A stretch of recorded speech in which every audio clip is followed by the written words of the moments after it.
एक छोटे से घर में रूपाली अपनी दो बहन माया, बबीता और बीमार माँ सीता के साथ रहा करती थी। वो तीनों बहन बहुत छोटी थी जब उनके पिता का देहांत हो गया था। उसके बाद उन तीनों बहन की परवरिश सीता ने अकेले ही की थी। पर समय के साथ सीता भी बीमार पड़ जाती है और एक दिन, मेरी प्यारी बच्चियां, मैं तुम तीनों से बहुत प्यार करती हूँ, पर मुझे जो भयंकर बीमारी है, लगता है कि वो बीमारी मुझे तुम तीनों को दुल्हन के रूप में नहीं देखने दे सकती। माँ, तुम ऐसे क्यों कह रही हो? हम तीनों बहनें आपको कुछ नहीं होने देंगे। बेटा, जिंदगी और मौत की भागदौड़ तो ईश्वर के हाथ होती है, और मैं जानती हूँ मेरे जाने का समय आ चुका है। इतना बोलकर सीता के सामने अंधेरा छाने लगता है और उसे यमराज नजर आता है। यमराज को देख सीता अपनी तीनों बेटियों से कहती है, वो देखो बेटा, अब तो यमराज भी मुझे लेने आ गए। लगता है मेरा साथ तुम तीनों के साथ यही तक था। माँ, ये तुम क्या कह रही हो? अगर तुम्हें कुछ हो गया तो हम तीनों बहन अकेले कैसे रहेंगी? जिसका कोई नहीं होता उसका भगवान होता है बेटा। और रूपाली, तू बेटा, तू तो घर में सबसे बड़ी है और सबसे समझदार भी है। मेरे जाने के बाद तू अपनी दोनों बहन का ख्याल रखना। और बबीता, तुझे मैं जानती हूँ, तेरे अंदर गुस्सा बहुत है, पर दोनों बड़ी बहन का कहना मान लेना बेटा, क्योंकि अब तेरा गुस्सा शांत करने के लिए तेरी माँ नहीं रहेगी। नहीं माँ, मैं आपको ऐसे नहीं जाने दूंगी। प्लीज हमें छोड़कर ऐसे मत जाओ। मेरे जाने का समय हो चुका है मेरी बच्चियों। देखो, यमराज भी मुझे बुला रहे हैं, फिर भी मैं तुम तीनों को एक बात बताना भूल गई। जब तुम तीनों छोटी थी तब तुम्हारे पिताजी जाने कहां से 3 लहंगे लेकर आए थे। वो चाहते थे कि जब तुम तीनों की शादी हो तो तुम तीनों अपना अपना लहंगा पहनो। अब मैं तो इस दुनिया से जा रही हूँ, इसीलिए ये जिम्मेदारी मैं रूपाली को दे रही हूँ। रूपाली, अब तुझे ही अपनी दोनों बहनों की शादी करवानी है। माँ, अगर आप हमारे साथ रहोगे तो हम सब कुछ कर लेंगे। इस तरह से बोलकर तीनों बहन सीता के गले लगकर रोने लगती है और देखते ही देखते सीता अपनी आखिरी दम तोड़ देती है। माँ के जाने के बाद रूपाली अकेली ही अपनी दोनों बहन की देखरेख करती है। ऐसे ही कुछ दिन बीत जाते हैं और एक दिन उनके घर शादी का न्योता आता है। जब तीनों बहन शादी में जाती हैं तो दुल्हन को देख बबीता बोलती है, काजल की शादी उसके माता पिता ने कितनी धूमधाम से कराई है और उसका लहंगा कितना सुंदर लग रहा है ना माया दीदी? हाँ बबीता, होने को कौन टाल सकता है। अब हमें घर चलना चाहिए। देख, सभी मेहमान एक एक करके अपने घर जा रहे हैं। इस तरह से तीनों बहन शादी अटेंड करके घर वापस आ जाती हैं। पर बबीता के आंखों में अब भी दुल्हन का ही चेहरा बसा होता है। वो बार बार उसकी सुंदरता और उसके कपड़ों का ही बखाना करती है। ये देखकर माया को गुस्सा आ जाता है और वो उसे डांट देती है, जिस पर बबीता अपनी दोनों बड़ी बहनों से कहती है, अगर आज माँ जिंदा होती तो वह मुझे कभी नहीं डांटती, और आज जो सपने मैं देख रही हूँ मेरे लिए, वही सपने माँ देखती और वह मेरी शादी करवाती। मैं भी शादी के लहंगे में बहुत सुंदर लगती। माँ ने जाने से पहले दीदी के हाथों में लहंगे दिए थे, पर दीदी ने आज तक उन लहंगों को नहीं खोला। बबीता, माया की तरफ से मैं तुझसे माफी मांगती हूँ। और सच में मेरे दिमाग से वो लहंगे उतर गए थे। माँ का दुख इतना था कि मेरा ध्यान उन लहंगों पर गया ही नहीं। लेकिन तू चिंता मत कर, मैं अभी पेटी खोलकर लहंगे को देखती हूँ। और एक बात, मैं अपनी दोनों बहनों की शादी बहुत धूमधाम से करवाऊंगी। सच में दीदी? चलो अब जल्दी से लहंगा खोलकर देखते हैं। अगर लहंगा सुंदर हुआ तो हमारा लहंगा का पैसा बच जाएगा। इस तरह से अब तीनों बहन पेटी खोलती है। पर ये क्या, उस पेटी में तो 3 साधारण लहंगे थे। उन साधारण लहंगों को देख बबीता मुंह बनाते हुए उनसे कहती है, पिताजी की पसंद इतनी बेकार कैसे हो सकती है? यह लहंगे कितने साधारण हैं। मैं इस लहंगे को पहनकर शादी नहीं करने वाली।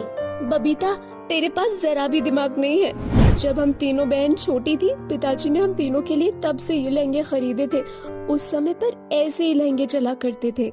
बबीता, माया बिल्कुल सही कह रही है। अगर तू नहीं चाहती कि तू अपनी शादी पे इस लहंगे को पहने तो मत पहन। दीदी, इस बबीता को अगर अपनी शादी वाले दिन इस लहंगे को नहीं पहनना तो ये ना पहने, पर मैं माँ और पिताजी की दी हुई आखिरी निशानी को अपने शादी वाले दिन जरूर पहनूंगी। इस तरह से माया अपना लहंगा उठाकर उसे सीने से लगा लेती है। अब जैसे ही माया के आंसू लहंगे पर पड़ते हैं, उसके लहंगे से तेज रोशनी निकलती है और जादुई लहंगा माया से कहता है, माया, रूपाली और बबीता, तुम जिस लहंगे को साधारण समझ रही हो वो कोई साधारण लहंगा नहीं बल्कि मायावी लहंगा है। हम तीनों ही लहंगे मायावी हैं, पर बोलने की शक्ति सिर्फ मुझ में है। और बबीता का जो लहंगा है उसे जो भी पहनेगा उसकी खूबसूरती दुगनी हो जाएगी। और रूपाली, तुम्हारा जो लहंगा है वो तुम्हारी मनचाही इच्छाओं को पूरी करेगा और मैं तुम तीनों बहनों को सही रास्ता दिखाऊंगा। तीनों बहन को जब जादुई लहंगे का पता चलता है तो बबीता का मुंह भी सीधा हो जाता है। अब रूपाली बबीता और माया के लिए लड़के ढूंढती है और बहुत जल्द बबीता को एक लड़का मिलता है।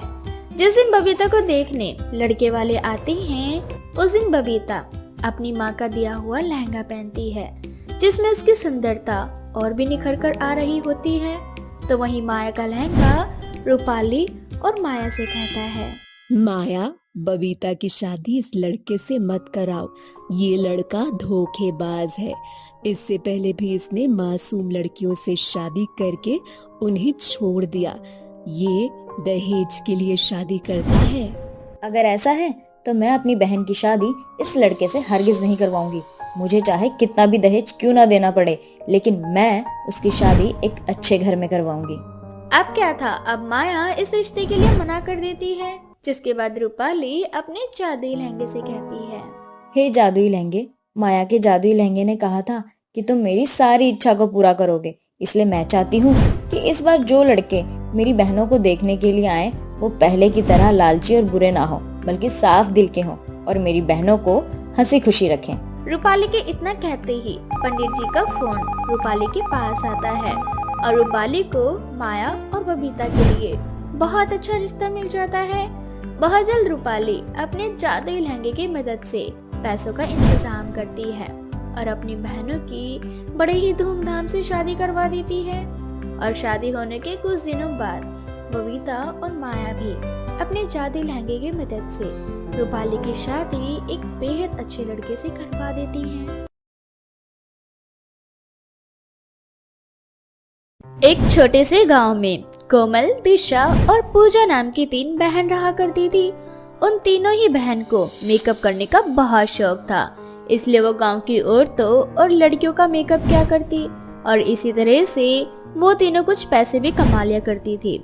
ऐसे ही एक बार की बात है, तीनों बहन एक दुल्हन को सजाकर अपने घर जाती है, जहां उसके पिता उन तीनों से बोलते हैं, आ गई मेरी तीनों बेटियां दुल्हन को सजाकर। हाँ पिताजी। चलो अच्छा है। वैसे मेरे पास तुम तीनों के लिए एक खुशखबरी है। वो क्या पिताजी?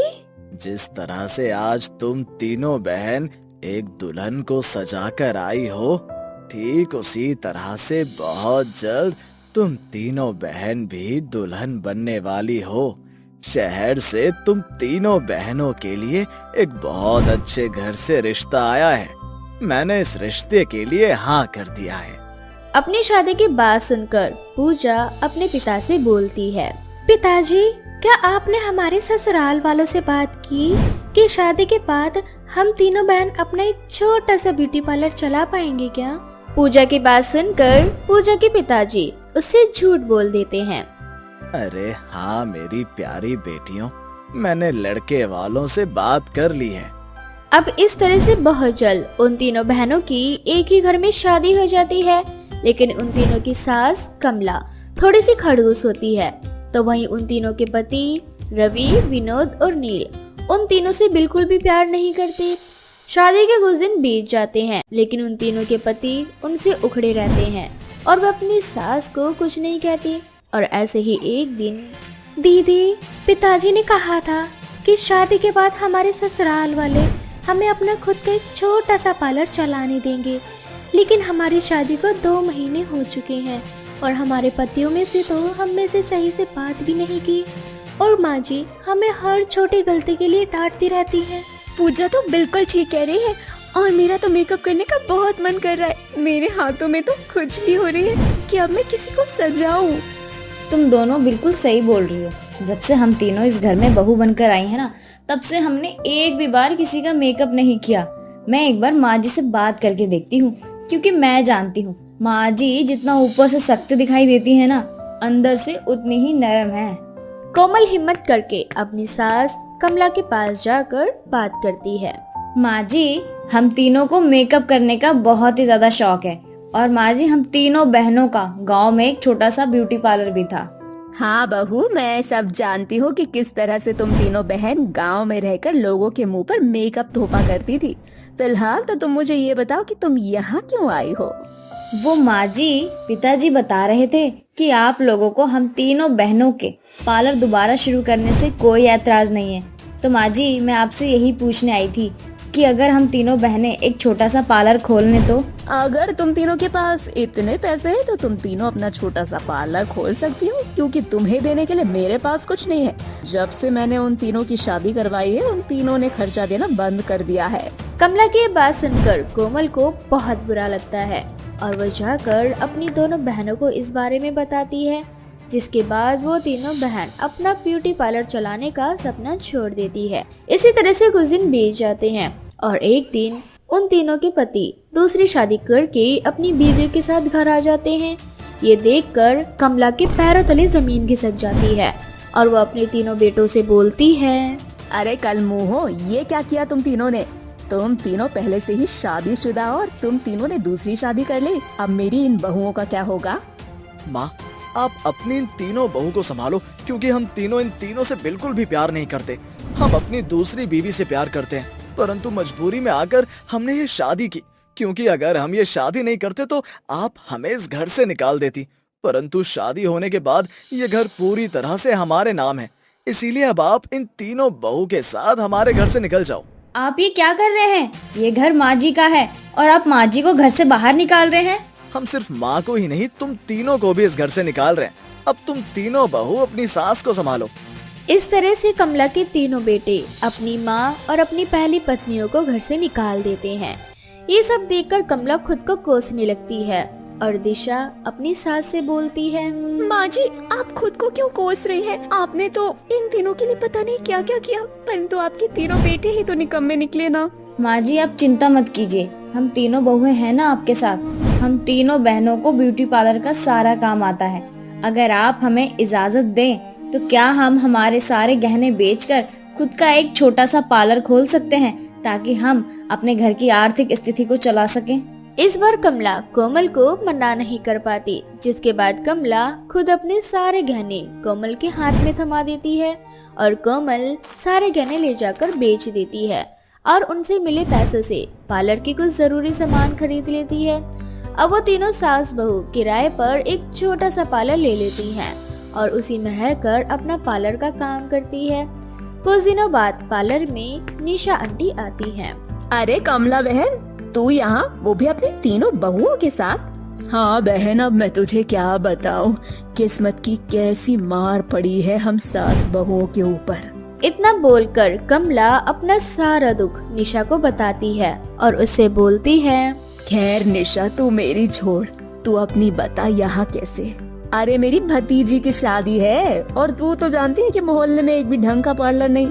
मैंने ये नया पार्लर देखा तो सोचा क्यों ना एक बार इस पार्लर में जाया जाए। अरे तो फिक्र क्यों कर रही है, तूने यहाँ आकर बहुत अच्छा किया, क्योंकि मेरी तीनों बहुओं को बहुत अच्छा मेकअप करना आता है। इस तरह से कमला की तीनों बहू निशा आंटी का मेकअप करती है और वो तीनों बहू को मेकअप करने का 5000 देकर चली जाती है। अब इसी तरह से एक एक करके उनके दुकान में ग्राहक आना शुरू हो जाते हैं और कमला की तीनों बहू का पार्लर 3 बहुओं के नाम से फेमस हो जाता है। और इसी तरह से वो तीनों काफी अच्छी कमाई करने लगती है। एक दिन कमला के तीनों बेटे आते हैं और हाथ जोड़कर अपनी पत्नियों से माफी मांगते हुए उनसे बोलते हैं, हमें माफ कर दो, हमने आप चारों को आपके ही घर से निकाल दिया और इसकी सजा हमें ऐसे मिली है कि हमारी बीवियों ने हमें तब अकेला छोड़ दिया जब हमारा सब कुछ लुट गया और हमें नौकरी से निकाल दिया गया। बेटा, ये तुम्हारे कर्मों की सजा मिली है तुम्हें। अभी तो ये शुरुआत है बस। माँ, हम जानते हैं दिशा, मुझे अपनी गलती का एहसास है, इसीलिए तो आज हम तीनों भाई यहाँ आकर आप चारों से माफी मांग रहे हैं। अब हमें आप माफ कर दो और हमारे साथ चलो। बेटा, एक माँ होने के नाते मैं तुम तीनों को माफ कर दूंगी, पर तुमने मेरी बहुओं का भी दिल दुखाया है, इसीलिए अब मेरी बहुओं का जो फैसला होगा वही मेरा आखिरी फैसला होगा। माँ जी, हमें माफ करना, अब हम तीनों इनके साथ कभी नहीं जाएंगे। इनका क्या भरोसा माँ जी, इन तीनों की जिंदगी में दोबारा से इनकी दूसरी बीवी आ गई तो ये हमें दूध में पड़ी मक्खी की तरह निकाल फेंकेंगे अपनी जिंदगी से। कोमल की ये बात सुनकर कमला अपने बेटों के साथ जाने से साफ साफ मना कर देती है, जिसके बाद कमला के तीनों बेटे मुंह बनाकर वहां से चले जाते हैं और इस तरह से कमला की तीनों बहुएं अपना ब्यूटी पार्लर का काम करके अपने घर की आर्थिक स्थिति को चलाती हैं। हरी अपनी 3 बेटी अनीता, काजल और पूजा के साथ रहा करता था। हरी बहुत गरीब था और वो खेती करके जैसे तैसे अपना घर चलाया करता था, तो वही उसकी तीनों बेटियां हरी की मदद करने के लिए उसके कामों में हाथ बटा दिया करती थी।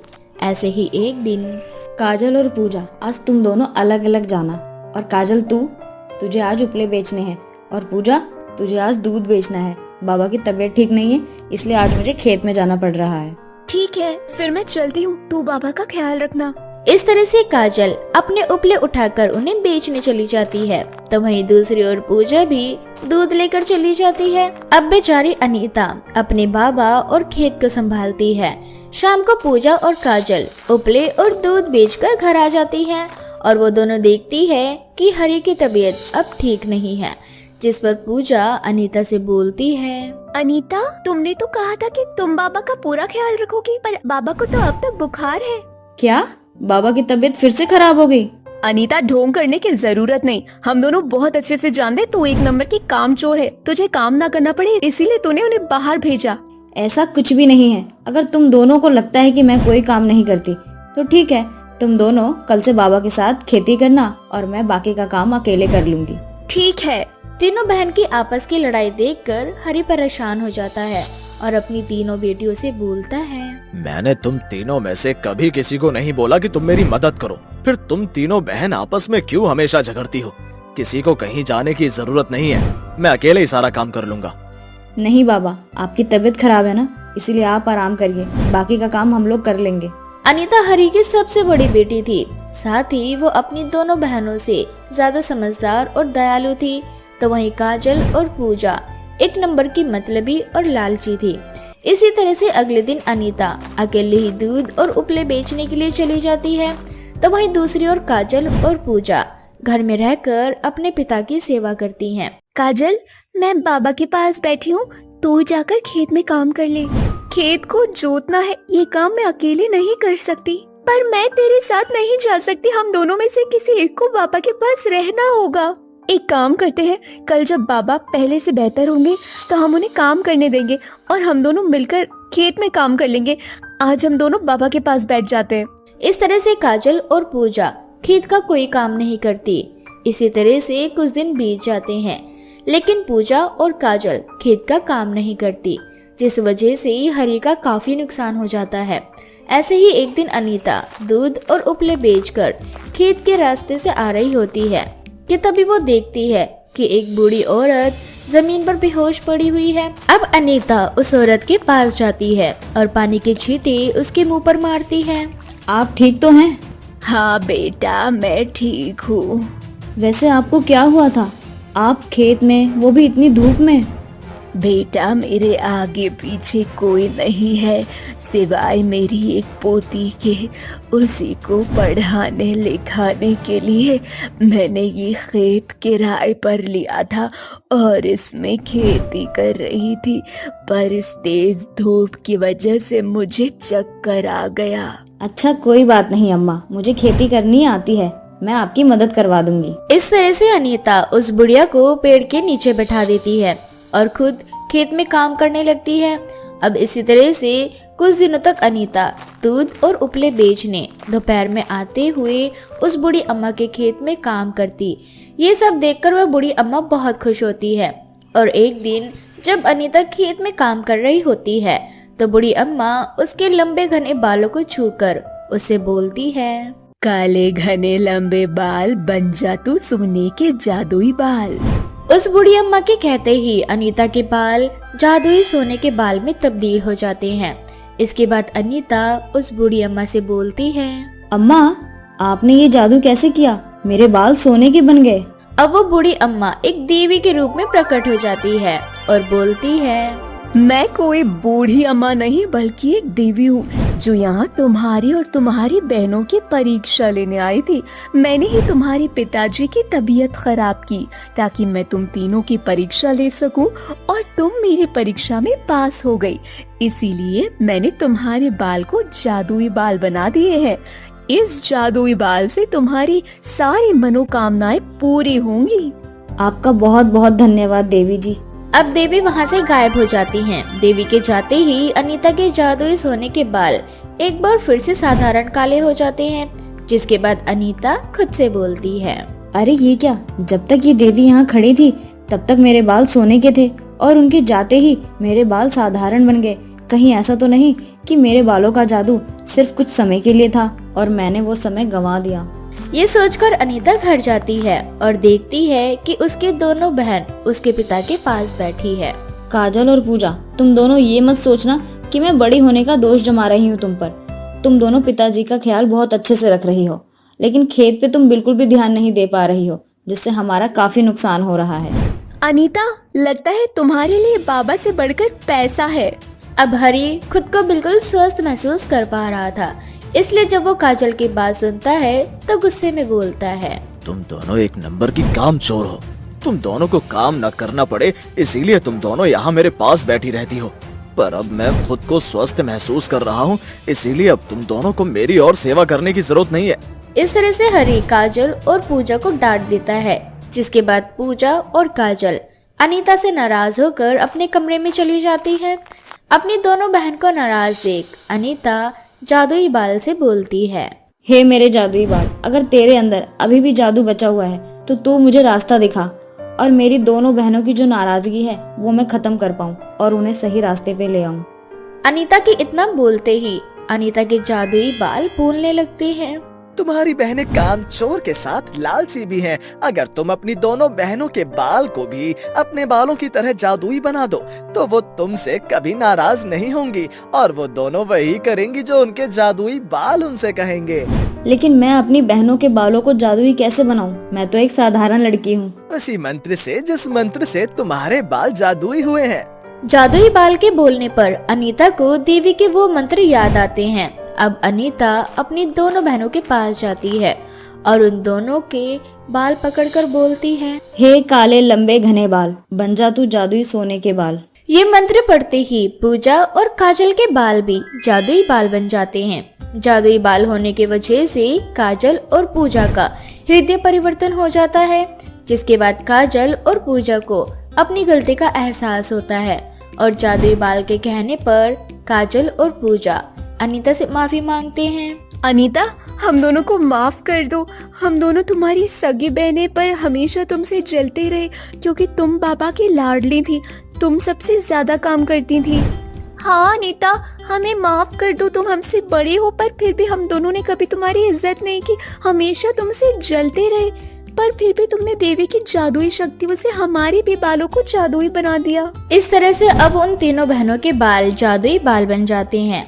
अब जब वो तीनों बहन खेत में काम करने जाती है तो उनके जादुई बाल अपने आप सोने के बन जाते हैं और उनके बालों में से एक लट नीचे गिर जाती है और फसल का रूप ले लेती है। ये देखकर वो तीनों बहन बहुत हैरान होती हैं। जिसके बाद अनीता अपनी दोनों बहनों से बोलती है, पूजा और काजल, हमारे बाल जादुई हैं, इसीलिए जादुई बाल की मदद से गरीबों की मदद करनी चाहिए हमें। शायद इसीलिए देवी ने हमें ये जादुई शक्तियाँ दी हैं। काजल और पूजा अनीता की बात से सहमत होती हैं। जिसके बाद वो तीनों बहन मिलकर अलग अलग गांव में जाकर दूध और उपले बेचा करती, साथ ही वो जरूरतमंदों की मदद करती और इसी तरह से वो तीनों बहन अपने पिता को एक खुशहाल जिंदगी देती है, जो शायद हरी कभी भी अपनी तीनों बेटियों को नहीं दे सका था।